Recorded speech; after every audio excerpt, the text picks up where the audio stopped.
Hello everyone, this is Santosh Kumar. Welcome to LIPS Research.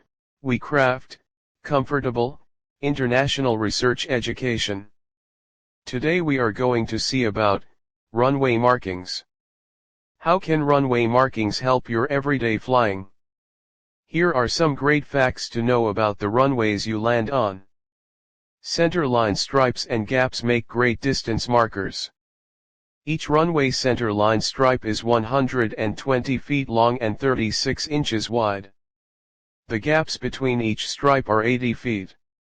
This is one of the best aids in determining your landing point, or how far you've floated down the runway. Remember the FAA's ACS standards for short field landings.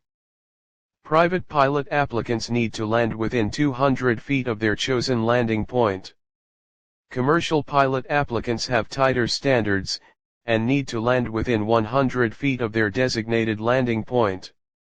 For example, let's say you made the beginning of a runway stripe the designated touchdown point for a private pilot short field landing. You need to land on that stripe, or within the gap beyond the stripe, 120 feet plus 80 feet. If you remember the measurements, you can practice more effectively and execute more precise landings. The one major exception to this rule is obvious. Not all runways have perfect stripe lengths. According to the FAA, adjustments to the length of the stripes and gaps, where necessary to accommodate the runway length, are made near the runway midpoint. Below are two examples, showing how centerline stripes and gaps are adjusted towards the runway's midpoint. Runway number height, don't land short. The runway's designation, the numbers identifying the runway direction, are 60 feet tall. If you're flying into a short runway, leave yourself a margin of error. Don't land short. Threshold markings for runway width. Have you ever wondered what the threshold markings mean on each runway? The number of markings represents the runway's width. The threshold markings are 150 feet long and 5.75 feet wide. They're usually found on runways with instrument approaches, and are required on runways serving approach category C and D airplanes. Threshold markings are also required on runways used by international commercial transport. Here's a breakdown of what the number of threshold markings means. Runway instrument approach category. Just by looking at a runway, you can tell if it has instrument approaches available. There's a lot that goes into each specific marking. One required on runways serving approach categories C and D airplanes and for runways used, or intended to be used by international commercial air transport. 2 required on 4,200 foot or longer runways serving approach categories C and D airplanes.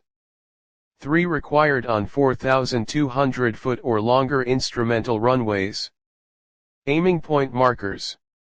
The runway aiming points, commonly called the 1,000-foot markers, are a perfect target to descend towards, and you should plan to touch down on or just beyond them.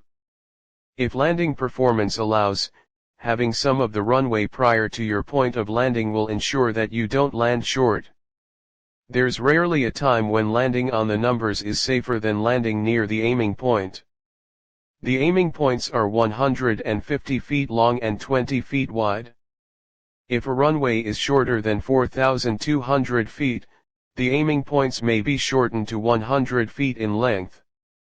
In almost every case, following the VASI will give a single-engine piston aircraft more than enough room to land and stop well before the end of the runway. It's much more likely for a single-engine piston to land short when aiming for the threshold than to overrun the runway after touching down near the aiming points. Before we go to the conclusion, we will see an interesting fact. Only 8 pilots are certified to land at Paro Airport, Himalaya. It's considered the most challenging airport to land at in the world. Thank you for watching with LIPS Research.